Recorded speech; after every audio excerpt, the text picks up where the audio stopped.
Hello warriors, आप सभी का स्वागत है महासम्मेलन में, जिसका मुख्य उद्देश्य बच्चे आप सभी के क्वेश्चंस का जवाब देना है, जिसका नाम है सवाल आपके जवाब हमारे। राइट, तो चलिए शुरू करते हैं बच्चे। जो आप लोगों के डाउट्स हैं, जो आप लोगों के क्वेश्चन हैं कि एनडीए की प्रिपरेशन क्या करें, क्या क्या प्रॉब्लम्स आती हैं कैंडिडेट्स को, उन सभी का आंसर्स अपनी एक्सपर्ट फैकल्टी के साथ हम यहाँ पे डिस्कस करेंगे। जो आप लोगों ने क्वेश्चंस भेजे हैं या जो और हमारे मन में जो क्वेश्चंस है या जो आप लोगों के कॉमन क्वेश्चन है, उन सभी का आंसर आज के सेशन में हम जानेंगे। तो चलिए सबसे पहले शुरुआत करते हैं बच्चे हमारी मैथ की बहुत ही बेहतरीन फैकल्टी के साथ, जो कि है ताहिर सर। ठीक है ना, तो ताहिर सर से शुरू करते हैं।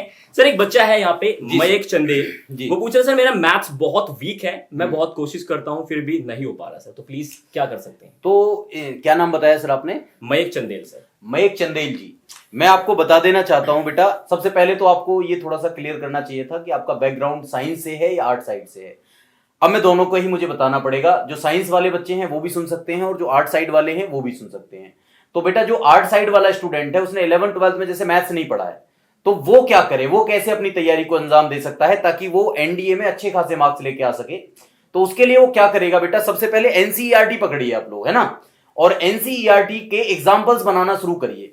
और इसके लिए आपको हेल्प कहां से मिलेगी? इसके लिए हेल्प मिलेगी हमारी वीडियोस से। आप हमारे साथ में किसी भी तरीके से जुड़ सकते हैं ना, यूट्यूब से, एप्लीकेशन से, जहां से भी आप जुड़ना चाहें वहां से जुड़ सकते हैं। तो उन वीडियोस के सहारे से जब हम पढ़ाते हैं तो हम बिल्कुल बेसिक से शुरू करते हैं, बिल्कुल जीरो से शुरू करते हैं।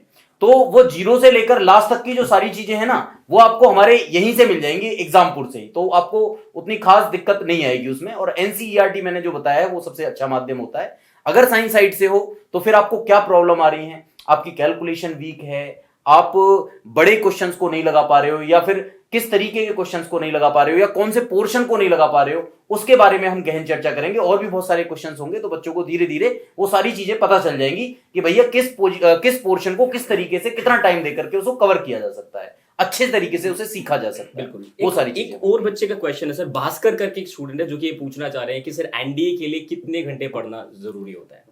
ये बहुत अच्छा क्वेश्चन है। इसके लिए विवेक सर आप बताइए, आपसे राय जानना चाहता हूँ। सबसे पहले तो अगर ये बात करें कि एनडीए के लिए कितने घंटे, तो कोई भी एग्जाम के लिए घंटे मायने नहीं रखते हैं जी। जैसे मैंने जहां तक अपने एक्सपीरियंस से भी, या फिर हम जितने टॉपर बच्चे से भी बात करते हैं, तो वो डेली टारगेट सेट करते हैं। जैसे वो ऐसा सेट करते हैं कि भाई आज मुझे मैथ्स में ट्रिगो का प्रैक्टिस करना है, फिजिक्स में मुझे मान लो ऑप्टिक्स का प्रैक्टिस करना है, 50 क्वेश्चन मुझे मिनिमम प्रैक्टिस करना है। तो उस अनुसार से आपको डेली बेसिस पे टारगेट सेट करना होता है। अब वो 1 घंटे में हो जाए तो भी अच्छा है, 4 घंटे में हो जाए तो भी अच्छा है। घंटे देखकर फिर वो आप कौन वर्कर काम करते हैं। एक्चुअली सर मैं इसके लिए इंटरप्ट करना चाहूंगा। जी बिल्कुल सर, एक्चुअल में जब हम तैयारी करते थे, आप भी सुन लीजिए बेटा, तो जब हम तैयारी करते थे तो उस टाइम पे हम भी एक शेड्यूल बनाते थे। सुबह 6 बजे उठना है और फिर हमें ये करना है, फिर 8 बजे हमें ये करना है, फिर 9 बजे हमें इंग्लिश पढ़नी है, और फिर इतने बजे हमने मैथ्स पढ़ना है। ये सब चीजें हम किया करते थे, और इसको हम एक दिन फॉलो करते थे जरूर। दूसरा दिन वो कभी नहीं भाई होता। आप एक दिन कर देते थे, मैं तो पहले ही दिन नहीं हो पाता। अगर टाइम की बात करें तो बेटा देखो, आप सब जानते हो वेटेज के हिसाब से आपको पढ़ना चाहिए। अब किसी बच्चे को लग रहा है कि भैया मुझे क्या नाम है इकोनॉमिक्स में ज्यादा मजा आ रहा है, तो मैं इकोनॉमिक्स ही पढ़े जा रहा हूँ पूरे दिन। अब वेटेज उसका कितना है वो भी चेक कर लीजिए। इसलिए सबसे पहले अगर जरूरी है तो आप ज्यादा से ज्यादा कोशिश कीजिए मैथ्स और फिजिक्स, इंग्लिश, और उसके बाद में जो आपके वेटेज जीएस वाले जो सब्जेक्ट्स हैं जिनमें वेटेज सबसे ज्यादा है, तो उन पर ज्यादा फोकस करेंगे तो इट्स टू बैड। बिल्कुल। इसमें एक चीज और मैं ऐड करना चाहूंगा, जैसे कि कई बच्चे क्या होता है ना, कि ये जो आप जैसे सर ने बोला कि सब्जेक्ट वाइज वेटेज, एक होता है कि सिलेक्शन वाली पढ़ाई वो अलग होती है। एक होता है किसी को मैथ्स में मजा आ रहा है ना, तो वो दिन भर मैथ्स ही लगा रहा है, मैथ्स ही लगा रहा है, मैथ्स ही लगा रहा है, उस पे A to Z मतलब पीएचडी करने लगा। बिल्कुल पीएचडी नहीं करना होता है। जो आपका टारगेट है, जो आपका एग्जाम आपके लिए मांग रहा है, बस उतना पढ़ो, सेलेक्टिव पढ़ो, लेकिन उस पर प्रैक्टिस ज्यादा करो। बिल्कुल, बहुत अच्छी बात की जी। बढ़िया। अगला क्वेश्चन आए। अच्छा सर, सबसे पहले मैं पूछना चाहूंगा विवेक सिंह सर से, एक रंजन तोमर करके, जिनका क्वेश्चन है कि सर फिजिक्स की जो थ्योरी है वो मैं कर लेता हूँ, बट क्वेश्चंस नहीं हो पा रहे, न्यूमेरिकल्स के लिए क्या करें? ये पहला क्वेश्चन नहीं है। ये रियल बताऊं तो मैं जब यूट्यूब पे पढ़ाता हूं तो भी, जब मैं ऐप पे पढ़ाता हूं तो भी, मतलब ये जनरली क्वेश्चन पूछे ही जाते हैं कि सर मेरे से थ्योरेटिकल हो जा रहे हैं, मुझसे न्यूमेरिकल नहीं हो रहे। जबकि रियल बताऊं तो जो एक बच्चा अच्छे से अगर फिजिक्स को समझ ले, उसके लिए न्यूमेरिकल इजी हो जाती है, थ्योरेटिकल में वो फंस सकता है, न्यूमेरिकल में नहीं फंस सकता। न्यूमेरिकल का एक बस वो है कि बच्चे फंसते कहां पे, ये फंसते हैं कि कौन सा फॉर्मूला लगाए। जैसे मान लो आपको कोई क्वेश्चन दे दिया, उसमें पूछ दिया ये, अब ये डायरेक्टली सोचते हैं इसमें कौन सा फॉर्मूला लगाए, कौन सा फॉर्मूला लगाए। न्यूमेरिकल क्वेश्चन को आप पूरा डिटेल में पढ़ोगे। सबसे पहले न्यूमेरिकल करने का होता था, हमारे टीचर्स ने भी पहले हमें सिखाया, हम भी जो बच्चों को सिखाते हैं कि सबसे पहले जो न्यूमेरिकल क्वेश्चन में आपका डाटा दिया हुआ है, जैसे आपको मान लो कि जैसे आपको इक्वेशन ऑफ मोशन लगाना है, तो उसमें डाटा जो दिया हुआ है उसको लिख लो कि भाई आपको वेलोसिटी दिया है, ये दिया है, ये दिया है, वो लिख लो।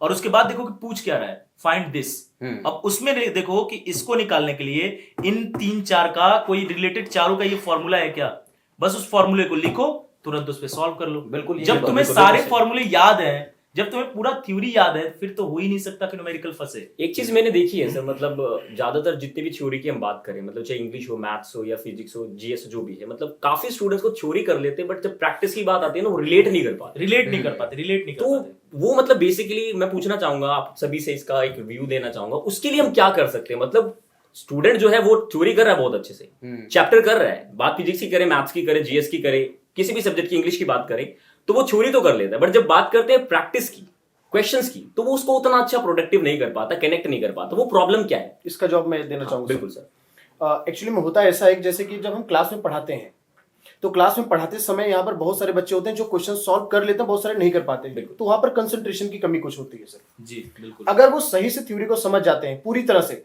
तो सॉल्व कर लेते हैं सर, क्योंकि हमारे पास से दोनों तरह के ऐसे बच्चे हैं जब हम जिनको पढ़ाते हैं, कई बच्चे सॉल्व कर लेते हैं, कई बच्चे सॉल्व नहीं कर पाते। तो वहां पर मेन डिफरेंस इसी का होता है, जो बच्चे थ्योरी बहुत अच्छे से समझे होते हैं वो आराम से सॉल्व कर लेते हैं सर। बिल्कुल, ये बिल्कुल एग्री कर रहा हूं। प्रॉब्लम मैथ में भी देखने को सब सब्जेक्ट्स में सर, सब्जेक्ट मेन जो प्रॉब्लम होगी मैथ्स मैथ्स में क्या होगा, सर जो समझा रहे हैं, बच्चा समझने की जगह वो दूसरी दुनिया में खो जाता है। बिल्कुल, ठीक है ना। एक्चुअल में क्या होता है, मैं वहां पर समस्या आती है कि चाहे थोड़ा सा और एक्सप्लेन करूंगा। अगर वो अच्छे से चीजों को समझे कि सर मान लीजिए कोई टॉपिक छोटा सा लेते हैं, परसेंटेज समझा रहे हैं, छोटा सा एग्जांपल लेते हैं, बच्चे को उसमें खो जाना चाहिए कि सर जैसे खो करके पढ़ा रहे हैं, तो बच्चे को भी खो जाना चाहिए। मैं अपने सब्जेक्ट में एक एग्जांपल लूंगा, बिल्कुल वही वाली कहानी हो जाती है। जैसे इंडियन इस बार एनडीए 1 2022 में एक क्वेश्चन पूछा था कि अगर आप किसी हिली स्टेशन पे जाते हैं, वहां पर आप देखते हैं रोड पर बहुत सारे पत्थर पड़े हुए हैं, लैंडस्लाइड हुआ पड़ा है, पूरा बहुत सारे मटेरियल गिरे पड़े हैं, ठीक है, वो किस वजह से हुआ होगा?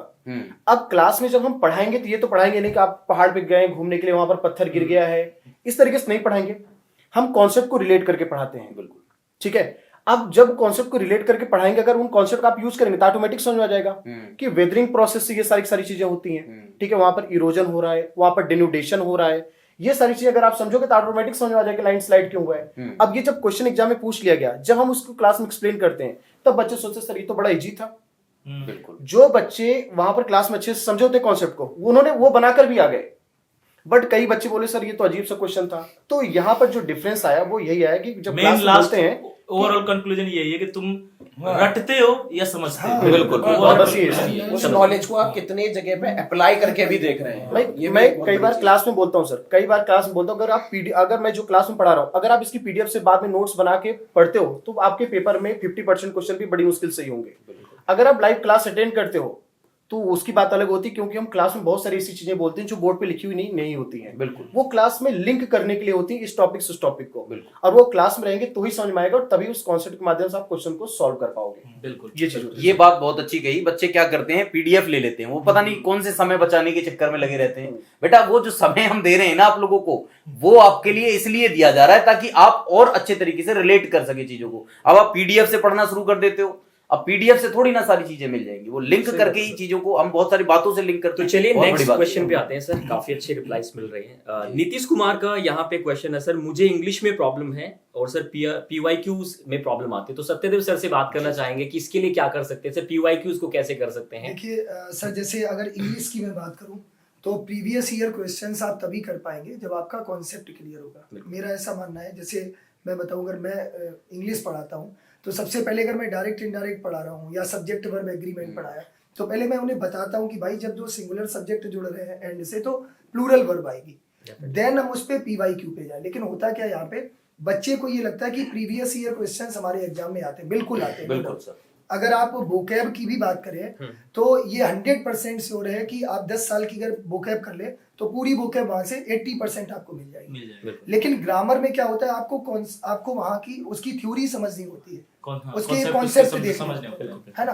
तो अगर आप कॉन्सेप्ट पे वर्क करते हैं फिर आप उनके क्वेश्चंस की प्रैक्टिस करते हैं, देन आप प्रीवियस ईयर पे जाते हैं, बिल्कुल। तो डेफिनेटली आप उसको बढ़िया अच्छा सर, एक और क्वेश्चन है बेसिकली स्टूडेंट्स, ये वोकैबुलरी की बहुत ज्यादा प्रॉब्लम रहती है सर, वोकैब्स याद नहीं होती, वोकैब्स याद नहीं होती, तो उसके लिए क्या स्ट्रेटेजी रहेगी ताकि स्टूडेंट जो वोकैबुलरी को कर सके? और ये एक सिर्फ एनडीए के स्टूडेंट्स नहीं, ऑलमोस्ट जितने भी स्टूडेंट्स हैं सभी की प्रॉब्लम वोकैबुलरी की रहती है। तो हम कैसे मतलब कितना प्रोडक्टिव कर सकते हैं कि हर स्टूडेंट उसका जो मैक्सिमम चीजों को याद रख पाए, तो उसके लिए क्या करे वो स्टूडेंट? देखिए, दो चीजें हैं। अगर मैं वोकैब की बात करूं तो वोकैब में आप भी जानते हैं कि फोनेटिक्स वगैरह, हम सारी चीजों को, रूट वर्ड्स अगर ये सारे देखें तो ये फिर बहुत डीप में चला जाए। हमारा मेन फोकस है कि एग्जाम को हमें क्रैक करना है।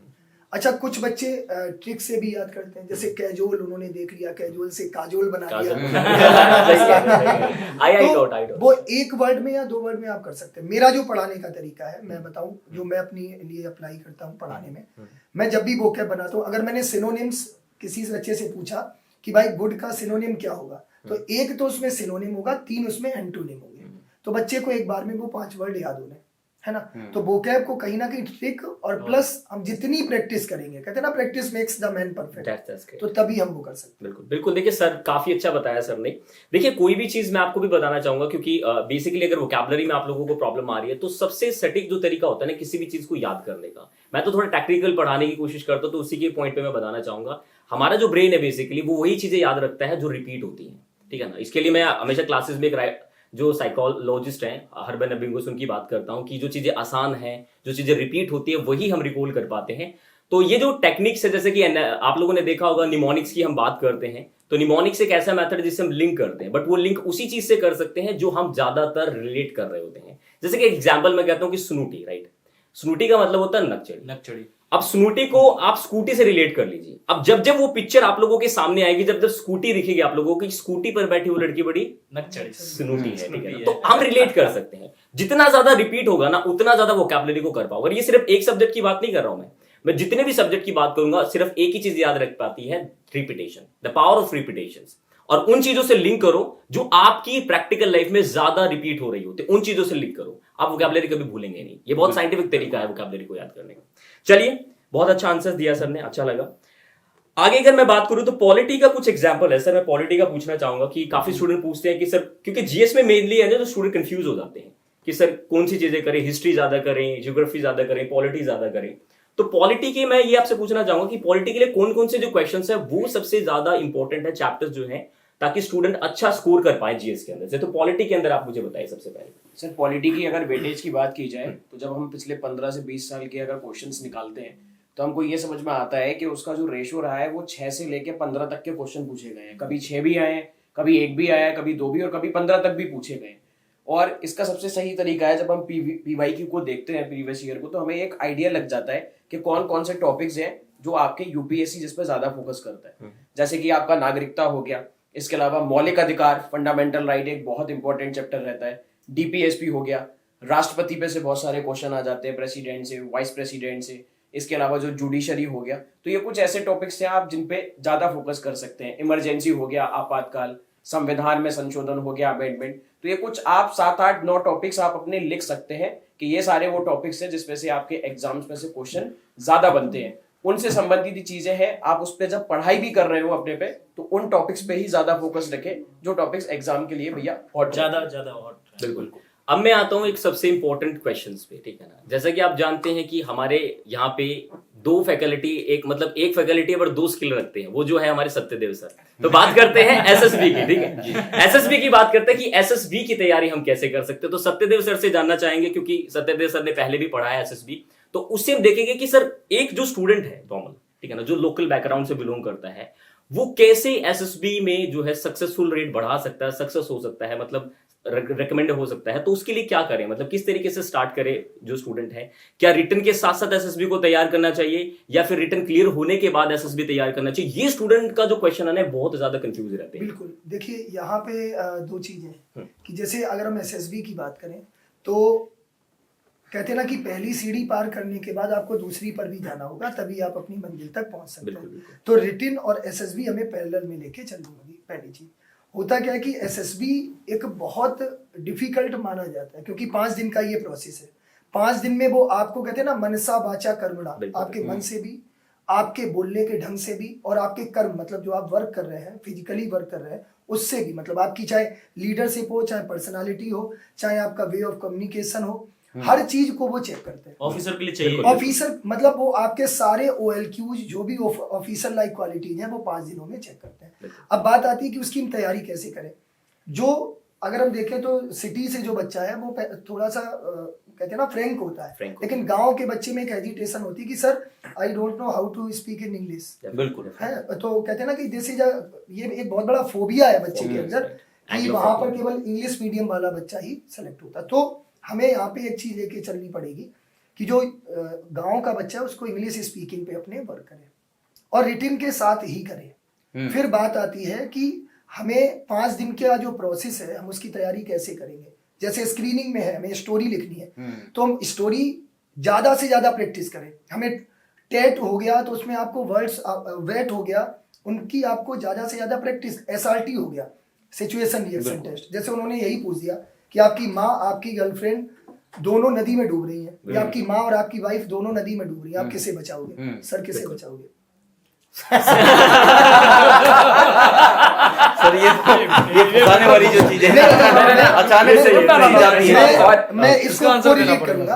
आप किसको बचाएंगे? एक तरफ माँ है और मतलब जस्ट जनरल पूछ रहे हैं कि क्या मैं तो दोनों को ही बचाने की कोशिश करूंगा, लेकिन अब ये है कि पहला प्रीफरेंस किसको दिया जाए। तो पहला प्रीफरेंस भाई, अब देखो माँ जो है, माँ ने मुझे पैदा किया है, बचपन से पाला है, तो उससे प्यार मेरा ज्यादा है। लेकिन बीवी भी ऐसी नहीं है, बीवी भी सब कुछ छोड़ करके मेरे लिए आई है, मतलब पूरे घर परिवार को छोड़ करके आई है, तो उसके प्रति भी मेरी जिम्मेदारियां बढ़ती हैं। तो मैं उस समय वाकई में बहुत बड़े मतलब सिचुएशन में फंस जाऊंगा। मतलब दोनों को नाराज नहीं करेंगे। दोनों को ये तो समझ आ रहा है कि सर ये वाली वीडियो मैम देख रही होगी। एक आंसर चाहिए बस। एक चीज और मम्मी भी देख रही होंगी। This one and this one. Mummy देखेंगी नहीं ना, ऑनलाइन कहाँ मैं बता मैं इसका आंसर करूंगा। जी सर। मैं वाइफ को बचाऊंगा क्योंकि मम्मी को बचाने के लिए पापा तो हैं। देखिए 2 चीजें हैं, ये कहीं ना कहीं अच्छा आंसर है, स्मार्ट रिप्लाई है। सर अगर हमने इतना टाइम ले लिया ना, बस वो यही देखते हैं कि आप कितना क्विक डिसीजन ले पाते हैं। जैसे आप सीमा पे खड़े हैं और आपके सामने 50 आतंकवादी हैं और आपके पास 4 सैनिक हैं। अब सोच रहे हैं कि हम अपने ऑफिसर से फोन करें, हम इनके ऊपर गोली चलाएं या ना चलाएं, तो उतनी देर में तो काम हो जाएगा। तो सीधी सी बात है, हम वहां पे अपनी पत्नी को बचाएंगे क्योंकि पत्नी हमारे साथ लाइफ टाइम रहने वाली। लेकिन एक बात सर की बहुत अच्छी कि हम दोनों को बचाएंगे, मतलब बाद में हमें समय अगर है तो हम अपनी माँ को भी बचाने की कोशिश करेंगे क्योंकि हमें इमोशंस में नहीं बहना है। तो सिंपल सी बात है, ये सारी चीजें तभी निकल के आती हैं जब उन चीजों की आप प्रैक्टिस करते हैं। मतलब आपका कहना है कि मम्मी डूब जाए? नहीं, मम्मी डूब ना जाए, नहीं, मम्मी को डूबने नहीं देंगे। लेकिन हमें तो ही हो गई डूब लगे।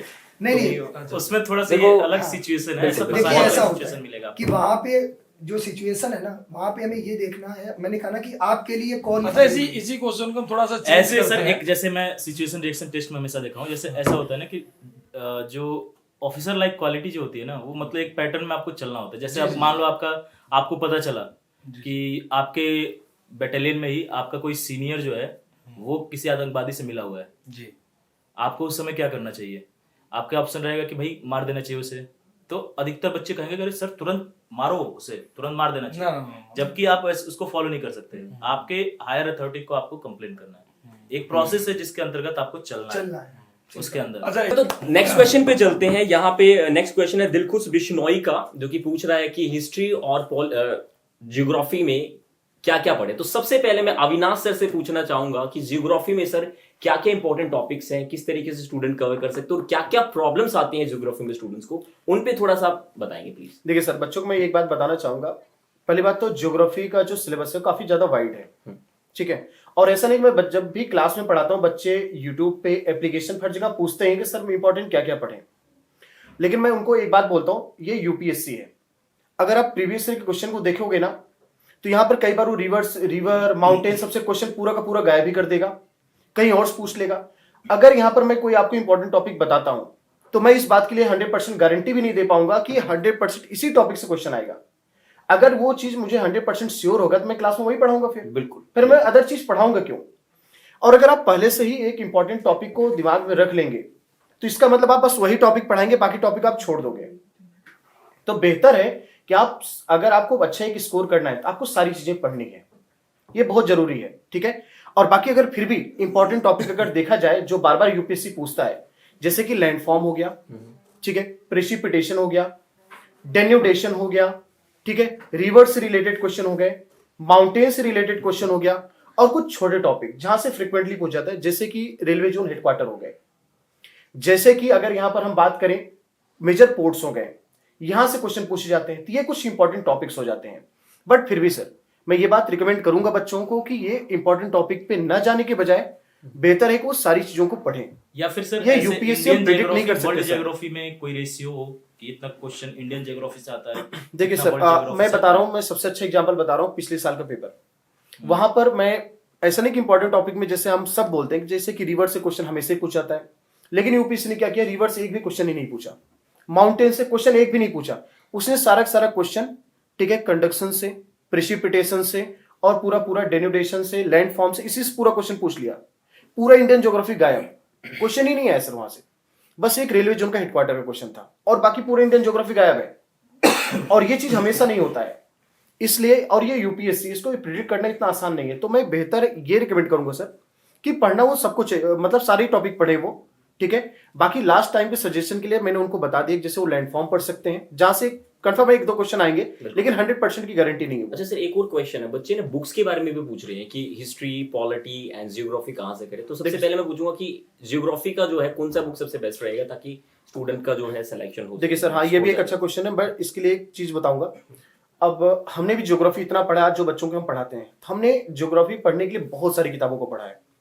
तो ये जितना सिलेबस है वो चीज हमें पता है कि पर्टिकुलर किसी एक बुक में इतनी सारी चीजें नहीं आएंगी, और अगर कोई चीज में आ रही है तो इतना सफिशिएंट नहीं होता कोई एग्जाम में क्वेश्चन उससे सॉल्व हो जाए।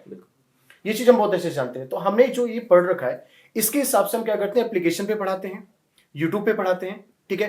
तो उसके हिसाब से हमारे पास सारे कंटेंट होता है सिलेबस के अकॉर्डिंग। तो वन स्टॉप सोल्यूशन के तौर पे हमारे वीडियो सफिशिएंट होते हैं। बहुत बढ़िया। अगर हम आपको कोई किताब बताएंगे तो हमें फिर 4-5 किताब बतानी पड़ेगी, और वो 4-5 किताब पढ़ने के चक्कर में आपका कई सब्जेक्ट का लॉस हो जाएगा।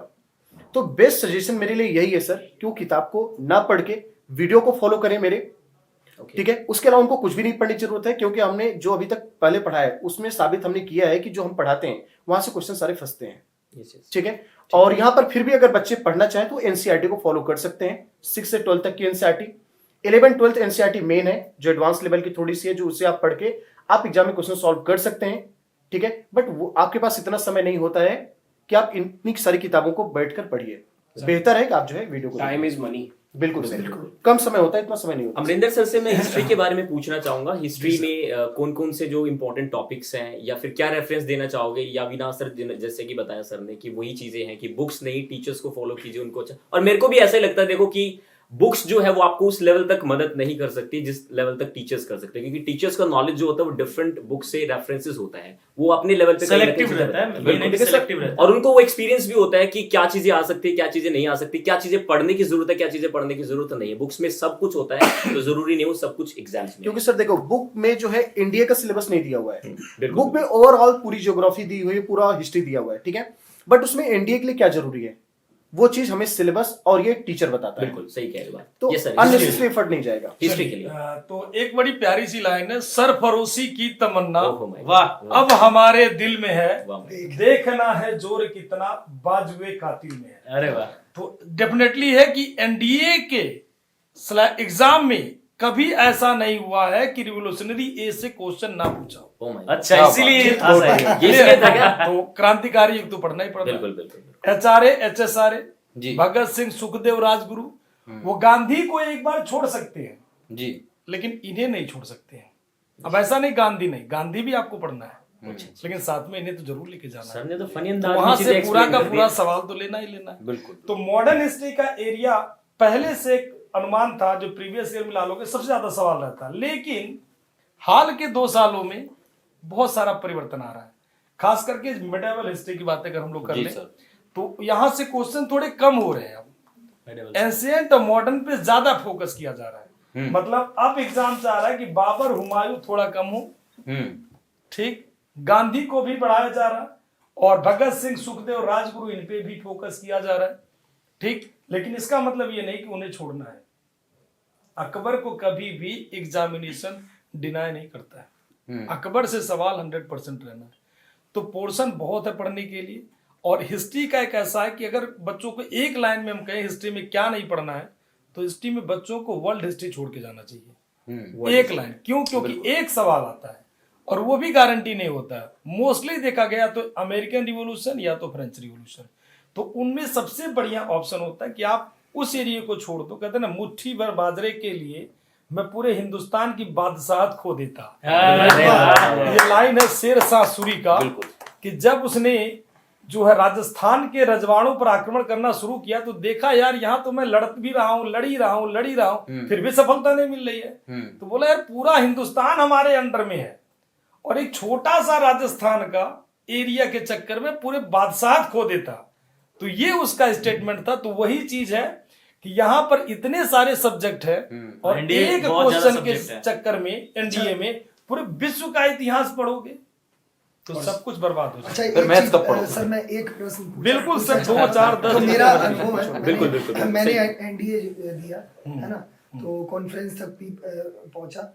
तो जो पीसीएम वाला स्टूडेंट होता है उसको जी, जी। इतिहास पढ़ने से नींद बहुत आती है। बिल्कुल। नहीं जब सर, उसको मेरी इतिहास- क्लास मेरा- में नहीं नहीं, मैं एक मेरा ये जनरल नहीं, सर, हिस्ट्री मेरा- वाला हिस्ट्री का मेरा- सर मेरा एक genuine मतलब question है। point नहीं सर, of view- वो ये point of view जीएस को समझ उतना लिया। पसंद नहीं ना, करता। ना, ना, इससे बिल्कुल। बोला। हाँ, मैं जो पूछना चाहता हूँ, जी जी जी। तो उस स्थिति में बच्चे को किस तरह से हिस्ट्री तैयार करना चाहिए? सबसे पहली बात तो देखिए, आप क्लासेस की बात कर लो नॉर्मली, तो कोई भी चीज पढ़ो ना तो उसको रिलेट करो। जैसे सर ने कहा कि इंग्लिश, जैसे आपने कहा तो ठीक उल्टा कहानी मेरे साथ होती है कि मैं भी इंग्लिश को ज्यादा मतलब है इंग्लिश ठीक, लेकिन कहने का मतलब बहुत ज्यादा प्रायोरिटी नहीं दी जाती। इंग्लिश से बच्चा डरता है तो हिस्ट्री से भी बच्चा डरता है, वही कारण यही है। तो जैसे इंग्लिश को रिलेट किया जाता है वैसे हम लोग जैसे क्लास में पढ़ाते जब है तो साम दाम दंड भेद सब यूज करते हैं। चेहरे का एक्सप्रेशन, हाथ का एक्सप्रेशन। अगर प्लासी की लड़ाई पढ़ा रहे हैं तो सिराजुद्दौला के पास पहुंचा देते हैं। अगर आपको कलिंग का युद्ध पहुंचा रहे हैं तो कलिंग के युद्ध में, मतलब बच्चों को खो जाना चाहिए। जो भी पढ़ो पूरे मन से पढ़ो। ये मत कहो कि हिस्ट्री नहीं पढ़ पाएंगे। और आप सभी को पता है हिस्ट्री का बढ़िया वेटेज रहता है, 15 से 20 के बीच रहता है। बिल्कुल 60 मार्क्स आपके कहीं नहीं जाने, 60 से 80 तो रहने हैं। तो अब आप उसको फोकस नहीं करोगे तो काम कहां से चलेगा? तो सबसे पहली बात, उसको अगर पढ़ रहे हो तो ज्यादा ध्यान से पढ़ो। और अगर बिल्कुल आपके हिस्ट्री पढ़ने में मन नहीं है तो मैं एक ऑप्शन आपको बताता हूं कि एक बार बाबर का वीडियो देख लो, कहीं भी उठा करके, किसी भी टीचर का, हो सकता हो ज्यादा बढ़िया भी ना पढ़ाता हो, तभी उसके बाबर उठा के देख लो, दिल खुश हो जाएगा। रियली बता रहा हूं। और ज्यादा इंटरेस्ट लेना है तो भगत सिंह के वीडियो उठा के ओह माय हाँ, सर। गॉड। गारंटी कहता हूं हिस्ट्री उसी दिन से आपको आनंद आना शुरू हो जाएगा। पहले ये नहीं उठाओ जो आपको बिल्कुल मजा, पाषाण काल उठा लोगे। सच। कैसे मैथ में भी कहते गुरु जी, मान लीजिए कोई मैथ नहीं आता उसको, एडवांस मैथ दे दो तो बच्चा पहले भाग जाए एडवांस में। यहाँ तो सारा एडवांस याद बिल्कुल और सारा बहुत एडवांस ही बढ़िया, यहाँ आता है। बहुत तो बढ़िया। कहने का अच्छा मतलब सर, एक चीज और हमने देखी है, हमारे टाइम पे था जब तैयारी का तो सीधे सीधे पढ़ा दिया जाता था। हाँ, आज तो हम लोग बच्चों के लिए हम क्या क्या कर रहे क्या-क्या हैं, कर फनी रहे हैं। एग्जांपल्स लाते हैं, रिलेट करवाते हैं। आज तो चीजें बदल गई हैं सर, बहुत सारी बदल गई, अंदाज ही बदल गया है। हाँ, तो इस तरह से आपको हिस्ट्री में बिल्कुल, ध्यान बहुत बढ़िया। रखना तो बात करते हैं जर्नल। सर काफी स्टूडेंट का ये भी क्वेश्चन है जो नए स्टूडेंट है जी, बेसिकली, जी। तो वही जानना चाह रहे हैं कि एनडीए की पूरी प्रोसेस क्या होती है, रिटर्न से लेकर कितने नंबर का क्या आता है, या फिर एसएसबी किस तरीके से होता है। तो एक बार मैं विवेक सिंह सर से पूछना चाहूंगा ये क्वेश्चंस कि किस तरीके से जो स्टूडेंट है सर, जो बिल्कुल 12th कर रहा है, पेयरिंग में है या 12th पास आउट कर चुका है, तो वो कैसे अपनी प्रिपरेशंस को अंजाम दे सकता है, मतलब कैसे शुरू बिल्कुल कर बिल्कुल सर। अभी मैं 3-4 मिनट के अंदर पूरा एनडीए का प्रोसेस बता दूं। बिल्कुल। उसमें सारा कुछ कवर हो जाएगा कि क्या रहता है, कौन सा सब्जेक्ट है, सिलेक्शन प्रोसेस क्या है, सर फिजिकल होता है या क्या होता है, सब चीज जो है आपके ये 4-5 मिनट में सबसे cover पहले हो रिटर्न का बताओ सर, फिर उसमें हाँ, रिटर्न में क्या सारा इंपॉर्टेंट है, कुछ फिर एकदम एसएसबी में क्या मैं आपको इंपॉर्टेंट है। जीरो से स्टार्ट कर रहा हूँ। बिल्कुल, फ्रेशर मैं ऐसा मान के ये बताऊंगा कि आप फ्रेशर, आपको कुछ नहीं पता एनडीए के बारे में, वहां से स्टार्ट करो। रिटर्न से शुरू करते हैं। सबसे पहले ये याद रखना कि एनडीए के थ्रू आप जो है हमारे जितने इंडियन आर्मी हुई या एयरफोर्स हुआ या नेवी हुआ, इसमें आप लेफ्टिनेंट, सब लेफ्टिनेंट और फ्लाइंग ऑफिसर के पोस्ट पे जाते हो। ठीक है, ये साल में 2 वैकेंसी आती है इसकी, मतलब 2 बार इसका जो है फॉर्म आता है। एक आपके लगभग सितंबर के आसपास में आपके लिए रहता है एग्जाम, और एक आपके अप्रैल के आसपास में एग्जाम होता है। फॉर्म इनके आ जाते हैं जैसे जनवरी के आसपास में आता है इसका जो अप्रैल वाला एग्जाम है, और लगभग आपके जो जुलाई के आसपास में आ जाता है, जुलाई अगस्त के आसपास में आ जाता है जो सितंबर वाला एग्जाम होता है। एज लिमिट क्या है? साल में 2 आती है एग्जाम। ठीक है, age limit age limit sir इसमें लगभग जो है ना इसमें लगभग आप मान के चलिएगा कि 16.5 से लेकर आपका ये 18.5-19 तक जाता है। अब इसमें भी थोड़ा सा यहाँ पर जैसे कि इसमें अभी जो है 2004 के आसपास चल रहा है और ये हर प्रोसेस में 6 महीने बढ़ता जाएगा। मतलब हर एक एग्जाम में 6 मंथ जो है ये आपका बढ़ता आर्ट जाएगा। साइंस का भी कुछ ऐसा रहता है? हाँ, अब इसमें मैं आपको बता रहा हूँ। इसमें सबसे पहले होता है कि सर एलिजिबल कौन है, क्या केवल पीसीएम वाले एलिजिबल है या फिर कोई भी बच्चा दे सकता है। तो इसमें क्या है कि देखो 3 यहाँ से एनडीए के थ्रू जो है कोई एक फोर्स का एग्जाम नहीं है, ये आपका तीनों फोर्स का एग्जाम होता है। यहाँ पर air force, navy, NDA, air force, navy और आर्मी तीनों का एग्जाम होता है। जो नॉन साइंस वाले हैं, नॉन साइंस यानी नॉन पीसीएम वाले, मतलब जिनके आर्ट्स के थे यानी उनके कॉमर्स में थे, तो ये अगर कॉमर्स या आर्ट्स में थे तो वो लोग जो है केवल और केवल आर्मी के लिए एलिजिबल होते हैं। और आर्मी की सीट 50% होती है, यानी कि अगर 400 वैकेंसी आई है यानी कि 400 अगर आपकी टोटल वैकेंसी है तो उसमें से लगभग 208 आपकी आर्मी की रहती है। मतलब एनडीए के अंदर एनडीए के अंदर में आपके 400 वैकेंसी है टोटल तीनों फोर्स को मिला के, तो उनमें से 208 केवल और केवल आर्मी की होती है और उसमें सब एलिजिबल है। मतलब उसमें नॉन पीसीएम कैंडिडेट भी एलिजिबल है, जो आर्ट रखा है, मतलब 50% कॉमर्स रखा है, वो उसमें एलिजिबल है। हाँ, पीसीएम वाले सब में 400 के 400 सीट पर एलिजिबल होते हैं। जिनके पीसीएम है यानी फिजिक्स, केमिस्ट्री, मैथ्स अगर उनके 12th में है तो वो 400 के 400 सीट पर वो एलिजिबल होते हैं पूरे के पूरे, मतलब 400 सीट के लिए। अब इसमें क्या होता है कि आप फॉर्म भरते हो, फॉर्म भरने के बाद आपकी रिटेन होती है। इसमें देखो पूरा प्रोसेस को 2 पैटर्न में बांटा गया है। एक आपका ये देखा जाता है कि आप रिटेन में कैसा स्कोर कर रहे हो, यानी कि 900 नंबर का रिटेन एग्जाम होता है। 900 मार्क्स का जो है आपका रिटेन एग्जाम होता है, जिसमें 2 पार्ट में रिटेन एग्जाम को बांटा गया है। एक पार्ट है मैथ्स, पूरा का पूरा पार्ट जो है ताहिर सर वाला मैथ्स पे डिपेंडेंट है, जिसमें 120 क्वेश्चन आते हैं और 300 नंबर का ये जो है पूरा का पूरा वेटेज रखता है पार्ट 1। पार्ट 2 होती है जिसमें पूरा जीएटी होता है, जिसमें इंग्लिश, जीएस और जनरल साइंस तीनों होते हैं। अब जीएस में क्या होता है कि आपका पॉलिटी हो गया, हिस्ट्री हो गया, ज्योग्राफी हो गया, पॉलिटी हो गया, इसके अलावा करंट अफेयर्स के क्वेश्चंस रहते हैं। इकोनॉमिक्स से बहुत ही ना के बराबर क्वेश्चन आता है, यानी मेजरली 2-3 कभी-कभी मोस्टली वो रिलेटेड भी होता है, वो भी रिलेटेड होता है, करंट अफेयर से रिलेटेड रहता है। तो आपका इतने ये जो है जीएस के सब्जेक्ट हो जाता है। जनरल साइंस में फिजिक्स का वेटेज ज्यादा होता है, 100 नंबर के आसपास का आपका फिजिक्स आता है और 100 नंबर में ही 50 नंबर के आसपास बायोलॉजी और 50 नंबर के आसपास की केमिस्ट्री आपकी रहती है। टोटल जनरल साइंस के 50 क्वेश्चन के आसपास होते हैं।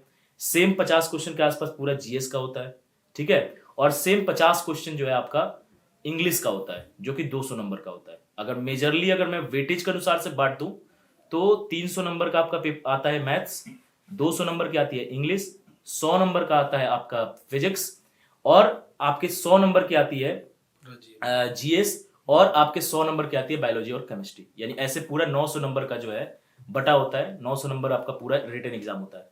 रिटन में फिर आप जब सेलेक्ट हो जाते हो, रिटन का जो अगर मैं बात करूं कि स्कोर कितना रहता है सर, कट ऑफ कितना जाता है, तो लगभग 360 के आसपास रहता है। प्लस माइनस 10 रखोगे बिल्कुल, तो वही हमेशा ही रहता है, प्लस माइनस 10। 380 कर लिया तो 100% सेफ है, एकदम 100% लगभग सेफ ही रहता है वो, कि इतना आपका जो है रिटन के अंदर कट ऑफ जाता है। अब यहां से आती है मेन रिटन। तो समझ जाओ कि रिटन 8000 बच्चा निकालता है।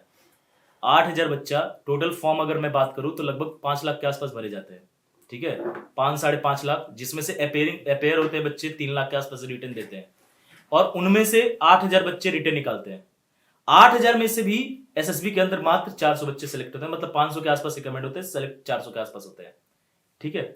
अब एसएसबी 900 नंबर का होता है टोटल, यानी रिटर्न 900 नंबर का पूरा एसएसबी, यानी जितना आपका इंपॉर्टेंट रिटर्न है उतना ही इंपॉर्टेंट आपका एसएसबी हो जाता है।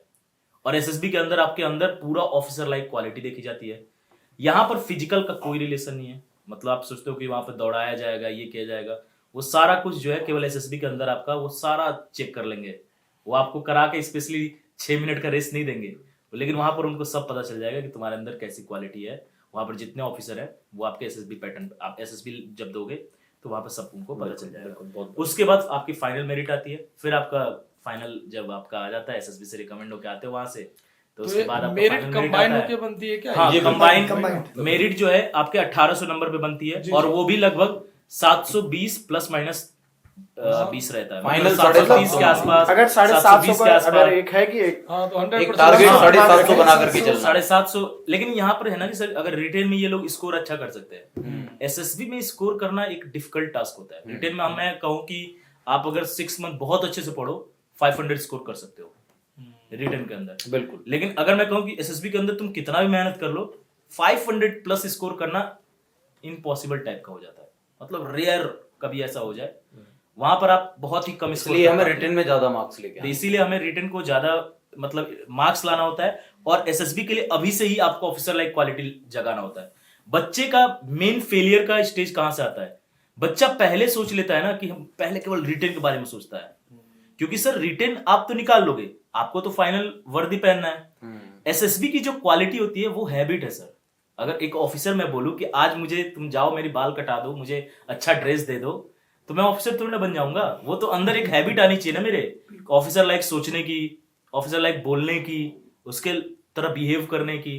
तो और मतलब थिंकिंग प्रोसेस से लेकर हर एक चीज ऑफिसर लाइक होना चाहिए।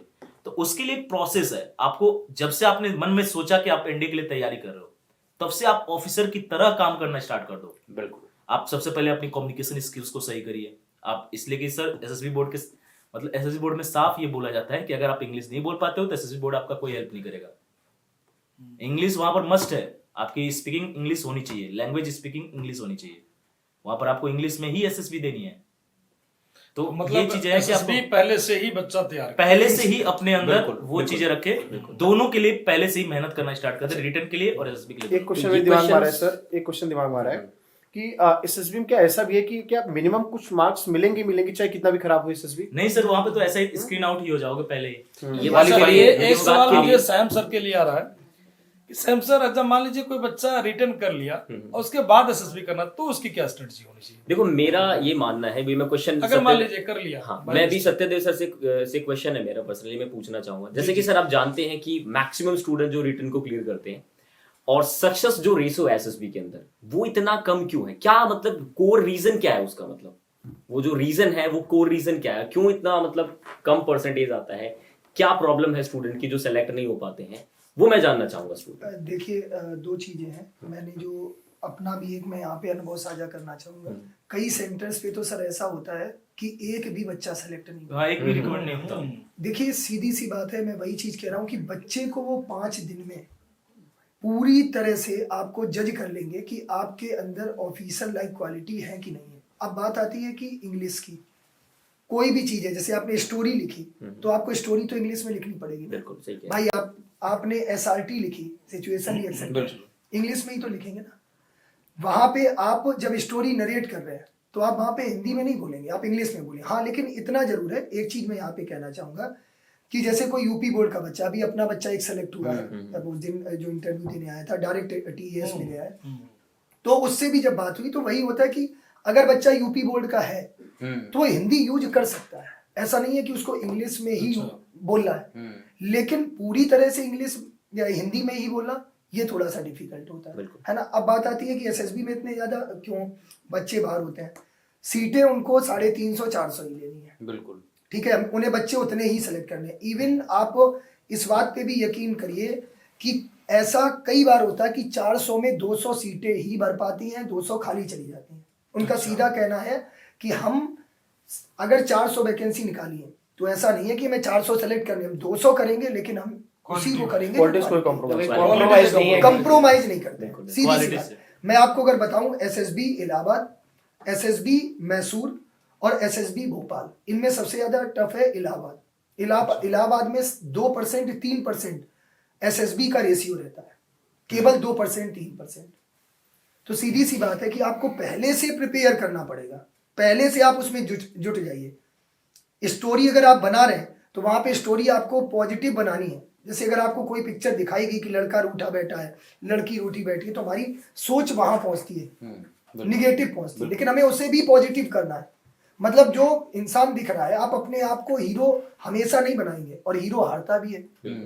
तो कुछ ऐसी चीजें हैं कि हमें चाहे एसआरटी हो, टेट हो, वेट हो, फिर आपका है जीपीई, ग्रुप प्लानिंग एक्सरसाइज, उसमें बच्चे को ग्रुप के अंदर ऐसे टास्क दिए जाते हैं कि आपको पूरे ग्रुप को लेके चलना है। अब लीडर है, मान लो मैं लीडर हूं, मेरे अंदर अगर ग्रुप को साथ लेके चलने की क्षमता नहीं है तो फिर मैं लीडर किस बात का। तो ये भी वो लीडरशिप क्वालिटी आपकी चेक करते हैं। कई बार होता है, जैसे मैंने ताहिर सर से कहा, सर मैंने अगर प्यार से कहा कि गुरुजी जरा ये काम देख लेना, गुरुजी देख लेंगे, और मैंने अगर एटीट्यूड दिखाया, सर कहेंगे अच्छा बहुत बड़े टीचर हो ये।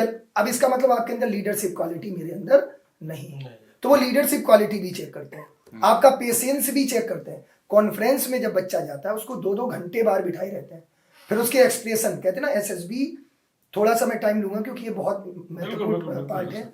बच्चा जैसे ही एसएसबी के लिए स्टेशन पहुंचता है, पहली बार जब वो एसएसबी देने जाता है तो उसको वो लोग ही रिसीव करने आते हैं। अच्छा, वही लोग आते हैं प्रॉपर ढंग से, आपकी एसएसबी वहीं से शुरू हो जाती है। ट्रेन से आप किसी के साथ बैठे हैं, जैसे ताहिर सर मेरे लिए अननोन है, तो मुझे ताहिर सर से ये तो पूछना सर आप कहाँ से आए हैं, अब मैं चुपचाप बैठा हूं, मैं क्यों बात करूं इनसे।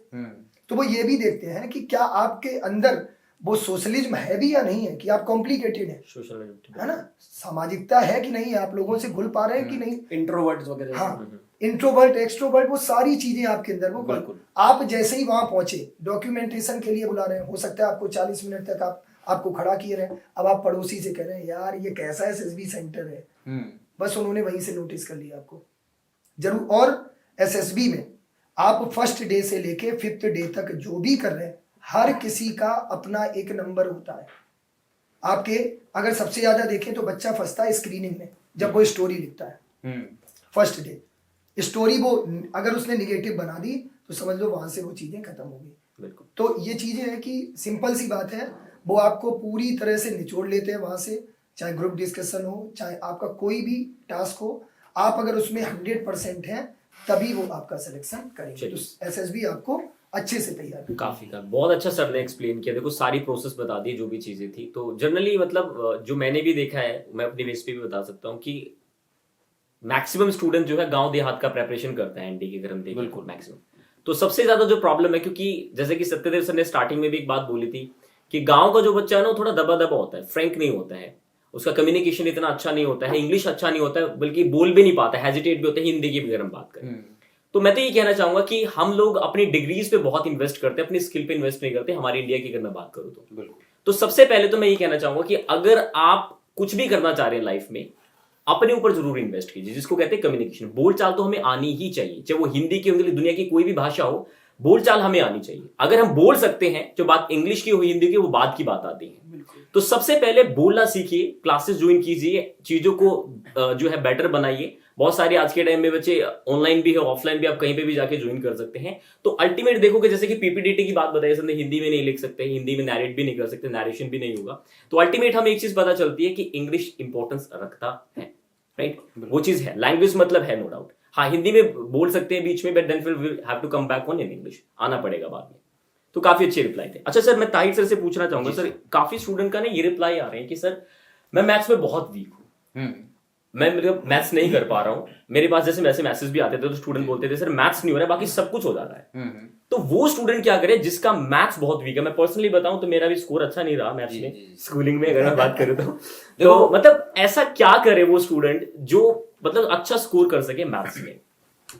जब मैं 8वीं क्लास में था तो मेरा भी मैथ्स बहुत वीक था, और मैं हमेशा जब स्कूल टीचर हमारे पढ़ा रहे होते थे तो मैं गर्दन नीचे करके बैठ जाता था, और मेरे मन में मेंटेलिटी थी कि मुझे मैथ्स कभी नहीं आएगा क्योंकि टफ है। किसी ने बताया, साथ के बैठे हुए ने, या फिर जो बड़े लोग पढ़ के गए थे 10वीं क्लास करी जिन्होंने, या फिर जो हमसे बड़े थे, वो हमने मेंटेलिटी उन्होंने सेट कर दी कि मैथ्स बहुत टफ है और तुमसे आएगा नहीं। तो दिमाग में बैठ गई बात, बच्चा था और बस गर्दन नीचे झुका करके बैठा रहता था, और मैं सोचता था मुझे कोई नहीं देख रहा है, और ऐसा मैं सोचता था। लेकिन सर को सबको दिख रहा है, जो पढ़ा रहे हैं ना उनको सब कुछ दिख रहा है। वो सबसे पहले मुझे ही खड़ा करते थे, हाँ भाई बताओ इसका क्या होगा आगे। तो फिर थोड़ा सा डर लगता था, फिर वो मतलब उस टाइम पे पिटाई भी होती थी तो हम पिटते भी थे, और चीजों को फिर हमने सोचा कि चलो यार पिटना ही है तो थोड़ी सी मेहनत करके देख लेते हैं, सीखना शुरू करते हैं। तो मैंने जो शुरू किया, मैं अपना सच बता रहा हूं कि जब मैंने शुरू किया तो मैंने एग्जाम्पल से शुरू किया। जो किताब के एग्जाम्पल होते थे तो मैंने उनको धीरे धीरे करना सीखा। मुझे कैलकुलेशन तक नहीं आ रही थी। एक्चुअल में बहुत सारी चीजें होती हैं कि हमारे मीडियम्स चेंज होते हैं, कोई स्क्वायर कहता है, कोई वर्ग कहता है। तो हमारे साथ में हिंदी मीडियम वाले बच्चे भी हैं और इंग्लिश मीडियम वाले, हमें दोनों को लेकर के चलना होता है। तो कुछ बच्चों को आधी इंग्लिश समझ में आती है, आधी हिंदी समझ में आती है, इसलिए मैथ समझ में नहीं आता क्योंकि वो लैंग्वेज नहीं समझ पा रहे हैं थोड़ा सा। तो सबसे पहले तो हमारा जो मेन फोकस होता है वो टर्मोलॉजी पर होता है।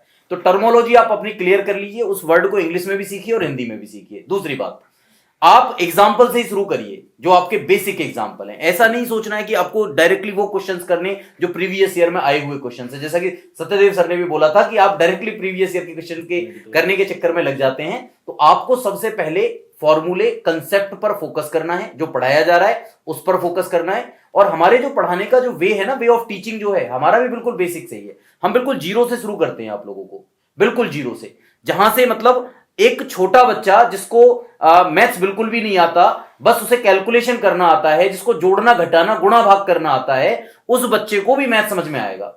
वहां से हम लोग शुरू करते हैं। और आप जो है, जो हम पढ़ाते हैं उसके जैसे क्वेश्चंस को प्रैक्टिस करिए किताब में ढूंढकर। थोड़ा किताबें तो छाननी पड़ेंगी, मेहनत तो करनी पड़ेगी। देखो, आप अगर ये सोचते हो बैठे बैठे मुझे मैथ्स आ जाए, मुझे मैथ्स आ जाए, तो वो नहीं हो सकता। आपको उतरना पड़ेगा। समुद्र की गहराई को नापने के लिए ना, समुद्र है बेटा ये, समुद्र की गहराई को नापने के लिए ना आपको समुद्र में उतरना पड़ेगा। और इसके लिए आपको क्या करना है, इसके लिए सिंपल वे में, सिंपल वे बता रहा हूं मैं आपको मैथ्स को सीखने का तरीका। सर आपका भी मैथ्स अगर वीक है तो, या मतलब कोई भी मैथ्स सीखना चाहता है, तो मैं समझता हूं कि 11th और 12th की जो एनसीईआरटी है वहीं से शुरू करिए, एग्जाम्पल से उसके ना, एग्जाम्पल से, बिल्कुल। और उसके बाद में फिर जो हम पीडीएफ पढ़ाते हैं ना बेटा, जो हमारी पीडीएफ होती है, मैं आपको बताता हूं, मेरे पास विवेक सिंह सर हैं, उन्होंने देखा है मेरा पूरा सिस्टम कि मैं कितनी बुक्स हैं उनसे सबसे कंटेंट छांट करके अपना तैयार करता हूं, बिल्कुल जीरो से लेकर के। मैं चाहता हूं कि बिल्कुल जीरो से लेकर और हाई लेवल जो है ना वहां तक पहुंचा दूं आप लोगों को।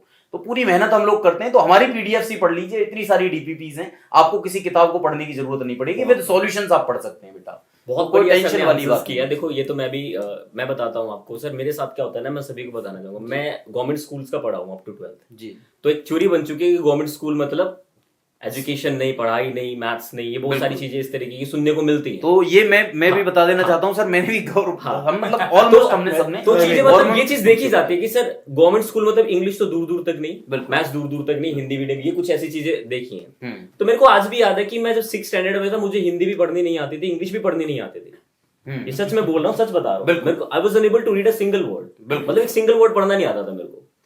तो जैसे कि सर ने बताया कि करने से होगा, रामदेव भी कहते हैं कि करने से सब होता है, करने से तो करने से होगा, ये बात सच है, ठीक है ना। तो जब तक आप नहीं करोगे ना, तब तक कुछ नहीं होने वाला लाइफ में। इस चीज को ध्यान रखना। आप कितने भी वीक हो, कोई मैटर नहीं करता, बट हाँ एक चीज ध्यान रखना, एक सही डायरेक्शन, एक सही ट्यूटर, वो होना बहुत जरूरी है। बिल्कुल। आपने जो बात कही है सर, मैं आपको थोड़ा सा इंटरप्ट करना चाहूंगा। ये बात जो आपने कही है बहुत बड़ी बात है। मैं जब मतलब पहली बार मुखर्जी नगर में तैयारी करने गया था, तो बस मेरे दिमाग में एक ये था कि मुझे वो टीचर चाहिए, वो टीचर मुझे मिल जाए जो मुझे सब कुछ सिखा दे। जैसे मेरा एक्चुअल में प्रॉफिट एंड लॉस मुझे कभी समझ में नहीं आता था।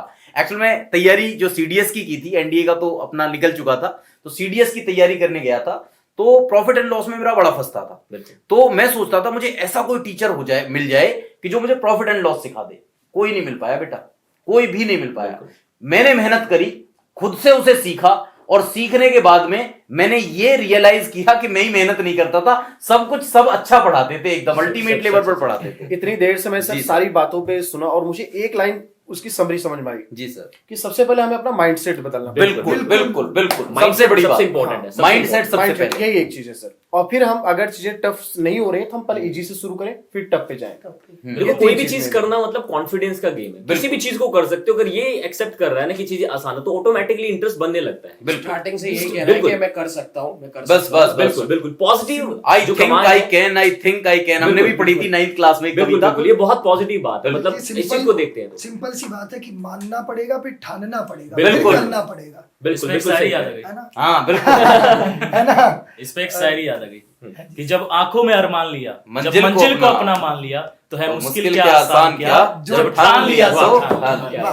बिल्कुल। एक मेडिकल का सवाल था। हाँ, तो मेडिकल का था एक क्वेश्चन, तो हालांकि बहुत सारे हैं स्टूडेंट्स के, एक दांतों से लेकर भी था सर, और एक कान के लिए, आंख का भी है, चश्मे का है, वो भी, ये तीनों क्वेश्चंस का प्लीज। तीनों क्वेश्चन का एक बार मैं आंसर दे रहा हूँ, ठीक है। एक बच्चे का था कि सर मेरा जो है पावर 6/24 या कितना बताया था, चश्मे वाला जो कमेंट में, हाँ, चश्मे वाला बहुत है कि वो 6 कुछ था। हाँ मैं बता, तो उस बच्चे का नाम एक बार देखिएगा, 6 कुछ था उसका आईज में प्रॉब्लम। और एक क्वेश्चन था सर, कल मेरे पास एक स्टूडेंट का फोन आया, अमित सर। कुमार। अमित कुमार, ठीक है, अभी उसको मैं पूछूंगा सर से। हाँ, तो एक अमित कुमार जी का ये क्वेश्चन था कि सर मुझे जो है बहुत ही हमेशा एक चीज का टेंशन देती है कि मेरी आंख का 6/24 और दूसरी आंख का 6/18 विदाउट ग्लास है, बट विद ग्लास जो है 6/6 है, तो क्या हम एनडीए के लिए योग्य हैं? सर इसका कुछ रिप्लाई देखो बेटा, 6/9 विदाउट ग्लास एलिजिबल है, 6/9 विदाउट ग्लास एलिजिबल है, विद ग्लास 6/6 होना चाहिए। पावर आपका भले -2.5 तक मायोपिया अगर है, निकट दृष्टि दोष, तो -2.5 डायोप्टर तक आपका पावर चल सकता है, और प्लस में 3.5 डायोप्टर तक चल सकता है अगर हाइपरमेट्रोपिया है, ठीक है, यानी कि दो दृष्टि दोष है। तो ये तो आंखों वाला है, यानी कि आपका 6/9 तक हो सकता है। अब इसमें एक हो सकता है कि लेजर ट्रीटमेंट